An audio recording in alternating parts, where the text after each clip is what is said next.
Hello students, मैं आर्यन गुप्ता स्वागत करता हूं आपका इस वीडियो में, जिसमें आज हम लोग पढ़ने वाले हैं क्लास 12th फिजिक्स पार्ट 1 का एक और मोस्ट इम्पॉर्टेंट क्वेश्चन। आज का जो हमारा टॉपिक है वो है व्हीटस्टोन सेतु। बहुत ही इम्पॉर्टेंट टॉपिक है। इस टॉपिक से रिलेटेड डेरिवेशन और न्यूमेरिकल आपके बोर्ड एग्जाम में पूछे जाते हैं। बहुत ही इम्पॉर्टेंट डेरिवेशन है बच्चों। इस डेरिवेशन को बताने से पहले मैं आपको इसके बारे में कुछ बताऊंगा कि इसका यूज क्यों किया जाता है और किस प्रकार के न्यूमेरिकल में हम इसको यूज करेंगे व्हीटस्टोन सेतु को।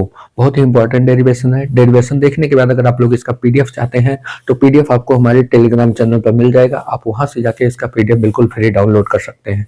उसका कोई भी चार्ज आप लोगों को नहीं देना है। बस वीडियो पसंद आए तो वीडियो को लाइक कर दीजिएगा और एक कमेंट जरूर कीजिएगा। अगर चैनल पर नए हैं तो चैनल को जरूर सब्सक्राइब कीजिएगा। तो चलिए शुरू करते हैं ये टॉपिक। व्हीटस्टोन सेतु क्या है? व्हीटस्टोन सेतु में 4 प्रतिरोध होते हैं। ठीक है, 4 प्रतिरोध जुड़े होते हैं और चारों में से किसी एक प्रतिरोध का अगर हमें मान निकालना होता है तो हम व्हीटस्टोन ब्रिज बनाकर मतलब जो है इसके न्यूमेरिकल को सॉल्व करते हैं। ठीक है, बहुत ही इंपॉर्टेंट टॉपिक है। चलिए मैं यहाँ पे डेरिवेशन इसका शुरू करता हूँ, लेकिन सबसे पहले मैं यहाँ पर कुछ लिख देता हूँ कि हाँ इसकी खोज कब हुई थी, इसका प्रयोग क्यों किया जाएगा, इसको मैं यहाँ पर लिख देता हूँ ताकि आप लोगों को समझ में आ जाए। अगर जिस तरीके से मैं बता रहा हूँ उसी तरीके से आप अगर एग्जाम में लिख देते हैं, 6 मार्च को जो फिजिक्स का पेपर होने वाला है उसको अगर आप लोग यहाँ पे लिख देते हैं जिस तरीके से मैं आपको बता रहा हूँ, पूरा नंबर आप लोगों को मिलेगा। एक नंबर भी आपका एग्जामिनर काट नहीं सकता है। बाकी जो भी फिजिक्स का पूरा जैसे हमने आपको पढ़ाया है उसका पूरा लिंक मैं नीचे वीडियो के डिस्क्रिप्शन बॉक्स में भी दे दूंगा और ऊपर यहाँ आई बटन में भी आ जाएगा। ठीक है, इंड स्क्रीन में भी मैं लगा दूंगा सारी वीडियो का मतलब जो है लिंक मैं आपको इंड स्क्रीन में भी दे दूंगा। आप लोग वहां से जाके वीडियो को देख सकते हैं और अपनी अच्छी तैयारी कर सकते हैं। तो चलिए शुरू करते हैं। मैं यहाँ पर लिखता हूँ, आप लोग देखिए।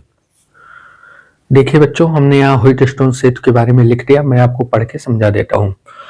देखिए, सन 1843 ईस्वी में इंग्लैंड के वैज्ञानिक व्हीटस्टोन ने 4 प्रतिरोधों को जोड़कर, ठीक है, 4 प्रतिरोधों को जोड़कर एक विशेष प्रकार के परिपथ का आविष्कार किया जिसे हम क्या कहते हैं? व्हीटस्टोन सेतु कहते हैं। ठीक है, जिसे क्या कहते हैं? व्हीटस्टोन सेतु कहा जाता है। इसकी सहायता से इन चारों प्रतिरोधों में से किसी एक प्रतिरोध का मान शेष प्रतिरोधों के पदों में ज्ञात किया जा सकता है। ठीक है, 4 प्रतिरोध होते हैं। इन चारों में से अगर किसी एक प्रतिरोध का मान हमें निकालना है तो हम उस प्रतिरोध का मान आसानी से निकाल सकते हैं। ठीक है, तो ये हो गया इसकी मतलब खोज क्यों की गई और इसका उपयोग कहाँ किया जाएगा। ठीक है, अब हम देखते हैं इसकी रचना। इसकी रचना में क्या है? इसमें 4 प्रतिरोध हम मान लेते हैं P, Q, R, Y, S। ठीक, 4 प्रतिरोध है P, Q, R, Y, S को श्रेणी क्रम में जोड़कर एक चतुर्भुज बनाया जाता है। ठीक है, इन चारों प्रतिरोधों को श्रेणी क्रम में जोड़कर एक चतुर्भुज बना लेते हैं। उसके बाद जो चतुर्भुज के दोनों विकर्ण होते हैं उसके एक विकर्ण के बीच हम सेल लगा देते हैं और दूसरे विकर्ण के बीच हम क्या लगा देते हैं? एक धारामापी जोड़ दिया जाता है। ठीक है ना। अब इसको लगाने से क्या हुआ? अब सेल द्वारा क्या प्रवाहित की जाएगी? धारा प्रवाहित की जाएगी। ठीक है, तो सेल द्वारा धारा प्रवाहित करने पर जो धारामापी लगी है जिसे हम गैल्वेनोमीटर कहते हैं, उस धारामापी में अगर कोई विक्षेप नहीं होता है तो हम ये कहते हैं कि सेतु जो है वो संतुलित अवस्था में है। ठीक है, तो जब अगर धारामापी में कोई विक्षेप नहीं होता है तो सेतु जो है वो संतुलित कहा जाता है। ठीक है, इतना आप लोग एक जरूर लिखिएगा। ठीक है, इसके बाद ये रचना हो गई। फिर अब हम लोग फिगर बनाएंगे और फिगर बनाने के बाद उसका सिद्धांत लिखेंगे और फिर डेरिवेशन कर देंगे। छोटा सा डेरिवेशन है, बहुत ही इंपॉर्टेंट डेरिवेशन है। इसका डेरिवेशन हम लोग किरचॉफ का नियम लगाकर करेंगे।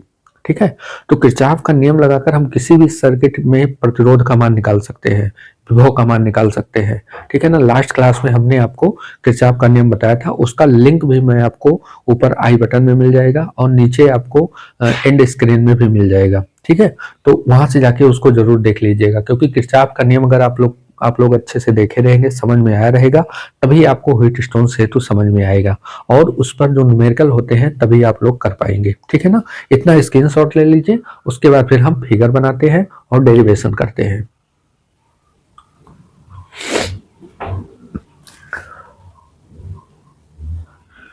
चलिए देखिए बच्चों, यहाँ पर हमने सिद्धांत लिख दिया और इसकी रचना हम यहाँ पर बनाएंगे। ठीक है, सिद्धांत क्या है? संतुलन की स्थिति में सेतु के किन्हीं 2 संलग्न भुजाओं के प्रतिरोधों का अनुपात शेष 2 संलग्न भुजाओं के प्रतिरोधों के अनुपात के बराबर होता है। ठीक है।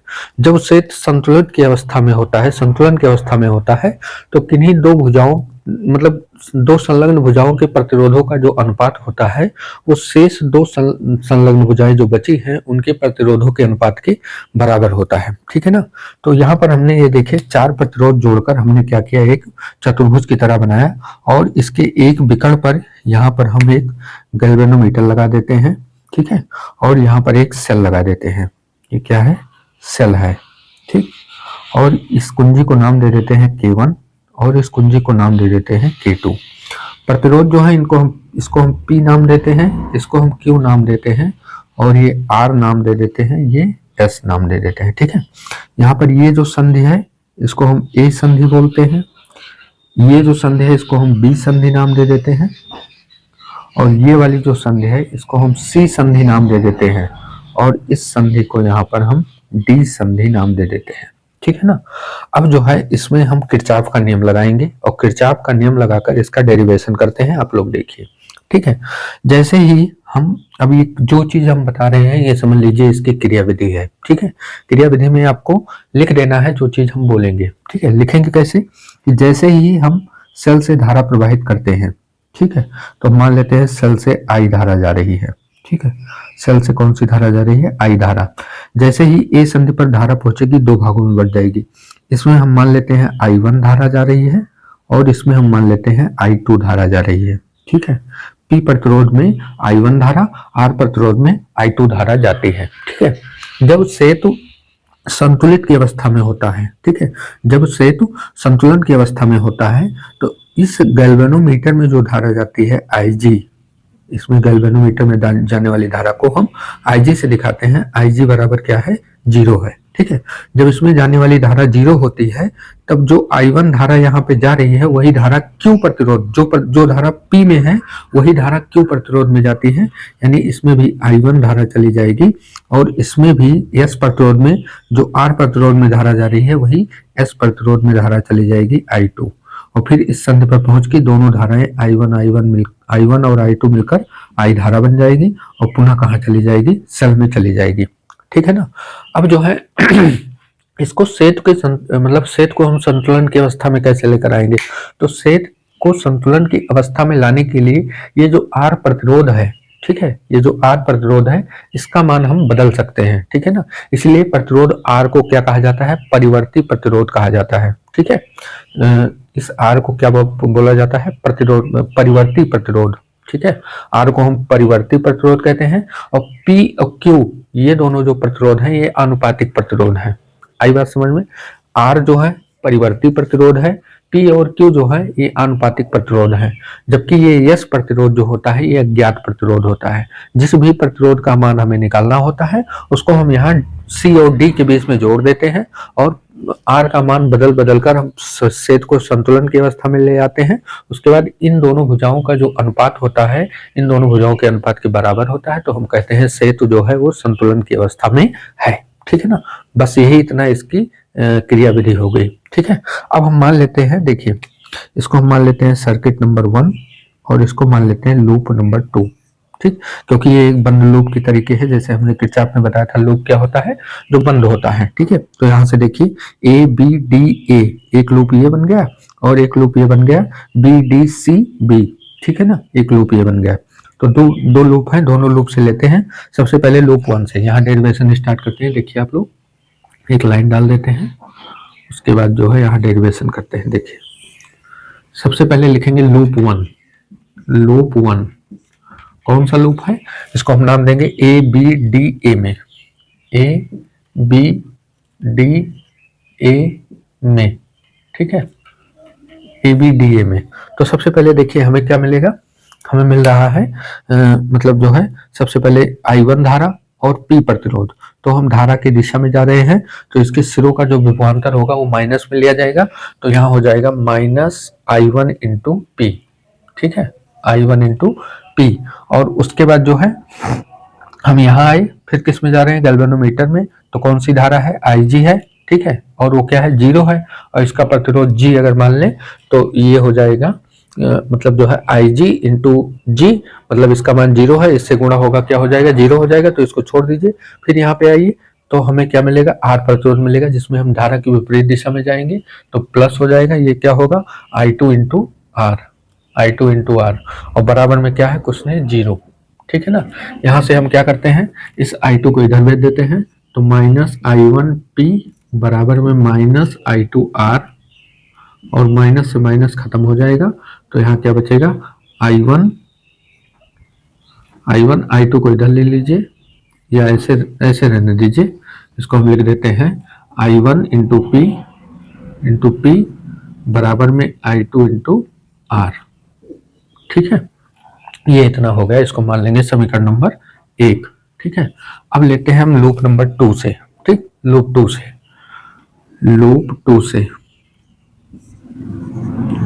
लूप 2 कौन सा है, कोई भी नाम दे दीजिए, यहां से कहीं शुरू कीजिए, BCDB में। ठीक, BCDB में, इस लूप में देखते हैं, हमने जैसे नाम लिखा है उसी तरीके से चलेंगे। देखिए आप लोग, बी से सी जा रहे हैं धारा की दिशा में, प्रतिरोध के सिरों का विभवांतर जो होगा वो माइनस में लिया जाएगा, तो I1 इंटू क्यू, विभवांतर बराबर होता है धारा गुणे प्रतिरोध, तो I1 इंटू क्यू माइनस में लिया जाएगा, तो -I1 इंटू क्यू। ठीक है, और उसके बाद फिर धारा की विपरीत दिशा में जा रहे हैं, तो इसके सिरों का विभवांतर प्लस में लिया जाएगा, तो प्लस I2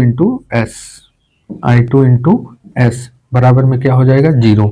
यहाँ से भी वही काम उधर भेज देते हैं, तो I1 इंटू क्यू बराबर में -I2 into S, minus minus cancel हो जाएगा, ये हमें मिलेगा I1 इंटू क्यू बराबर में I2 इंटू एस।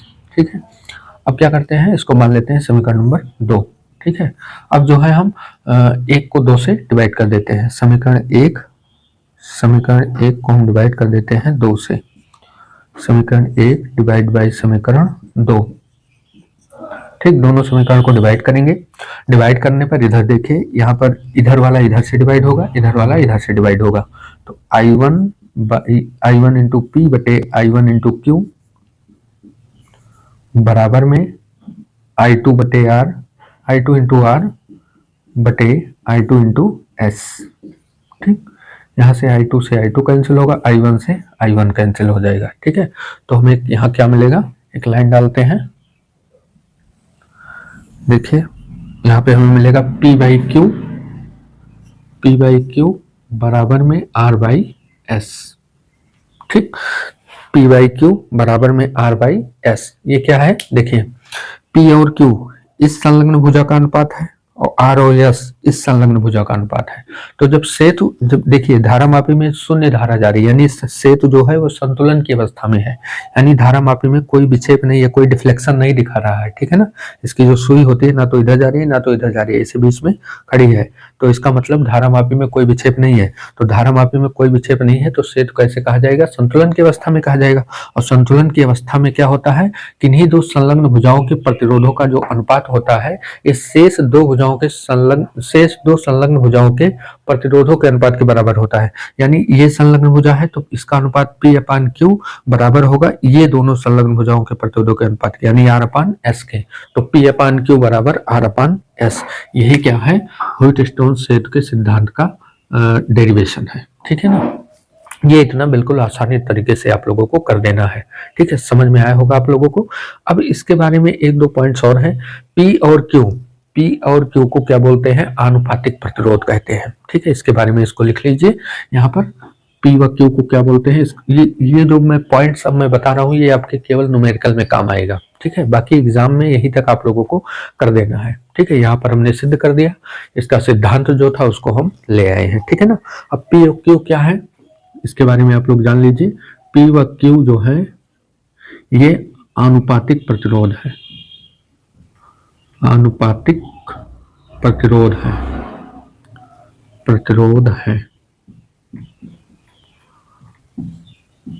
ठीक, R क्या है, R परिवर्ती प्रतिरोध है। परिवर्ती मतलब इसी को बदलकर सेतु को संतुलन में किया जाता है, परिवर्ती प्रतिरोध है। R जो है वो परिवर्ती प्रतिरोध है। ठीक है, और S जो है, S अज्ञात प्रतिरोध है, अज्ञात प्रतिरोध है।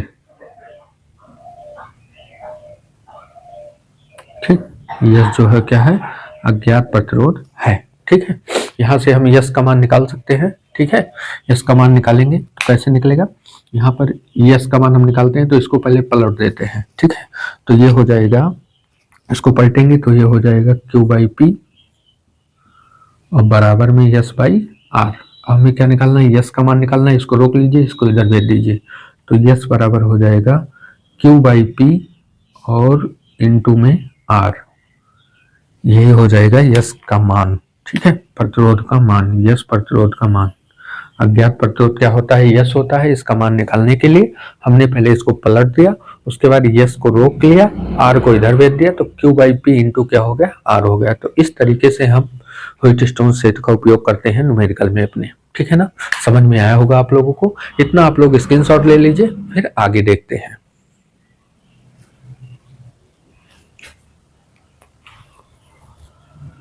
स्क्रीनशॉट आप लोगों ने ले लिया होगा। यहाँ पर एक चीज और है कि मतलब जो बी सिरों का विभवांतर होता है, बी इसके सिरों का जो विभवांतर होता है और डी सिरों का जो विभवांतर होता है, ये दोनों आपस में क्या होते हैं, बराबर होते हैं। यहाँ पर हम लिख देते हैं बी जो होता है वो बराबर होता है किसके, वी डी के। ठीक है, इन दोनों के सिरों का विभवांतर जो होता है वो बराबर होता है, तभी सेतु जो है वो संतुलन की अवस्था में कहा जाता है। और जब विभव बराबर होगा तो यहाँ से धारा यहाँ चली जाएगी और यहाँ से धारा यहाँ चली जाएगी। बस ये इतनी बात आपको एग्जाम में लिख देना है। जैसे हमने बताया है इसी तरीके से अगर आप लोग लिखेंगे तो अगर 5 नंबर में डेरिवेशन आएगा तो ये डेरिवेशन आपको कंप्लीटली पूरा नंबर देकर जाएगा। ठीक है ना, ये डेरिवेशन आपको कंप्लीटली पूरा नंबर देकर जाएगा। ठीक, समझ में आया होगा डेरिवेशन आप लोगों को। डेरिवेशन का पीडीएफ जो है आपको हमारे टेलीग्राम चैनल पर मिल जाएगा। ठीक है, लाइट चली गई थी अभी थोड़ी देर के लिए, ठीक है, लेकिन आ गई है लाइट, इन्वर्टर चल गया। ठीक है ना, तो ये डेरिवेशन इसी तरीके से आप लोगों को एग्जाम में कर देना है, पूरा नंबर मिलेगा। ठीक है, बाकी वीडियो अगर समझ में आई है तो वीडियो को लाइक कीजिएगा और एक कमेंट जरूर करके हमें बताइएगा कि आपको वीडियो कैसी लगी। अब हमने विद्युत धारा वाला लेसन कंप्लीट कर लिया है। अब ज़्यादा दिन आपके पेपर में नहीं बचा है। अब जो 2, 4, 6 दिन बचे हैं फिजिक्स के पेपर के लिए, जितना भी दिन बचा है उसमें हम लोग केवल ये हमारा तीसरा लेसन है। इसके बाद 3-4 लेसन और बच रहा है। जितना है सबके मोस्ट इम्पोर्टेंट क्वेश्चन को मैं आप लोगों को एक साथ ही बता दूंगा। उसके बाद न्यूमेरिकल की भी क्लास में लेकर आऊंगा इसके बाद। ठीक है, अब ये टॉपिक तीसरा लेसन खत्म हो गया, पहले न्यूमेरिकल की क्लास होगी, उसके बाद जितने भी मोस्ट इंपॉर्टेंट क्वेश्चन होते हैं उसकी क्लास हम एक ही वीडियो में आप लोगों के लिए लेकर आ जाऊंगा। ठीक है ना, समझ में आया आप लोगों को। जो भी टॉपिक बच्चों अगर समझ में नहीं आता है तो आप किसी भी वीडियो के नीचे अगर आप कमेंट कर देंगे तो हमें पता लग जाएगा। ठीक है, बस आप लोग वीडियो को लाइक कीजिए और कमेंट कीजिए, जिससे हमें मोटिवेशन मिलता है बच्चों आगे वीडियो बनाने के लिए। ठीक है, बस आप लोग अपनी मेहनत से तैयारी कीजिए, पढ़ते रहिए, मस्त रहिए। मिलेंगे हम लोग कल की क्लास में। सबको एग्जाम के लिए बेस्ट ऑफ लक हमारी तरफ से। मिलते हैं कल की क्लास में, तब तक के लिए जय हिंद, वंदे मातरम।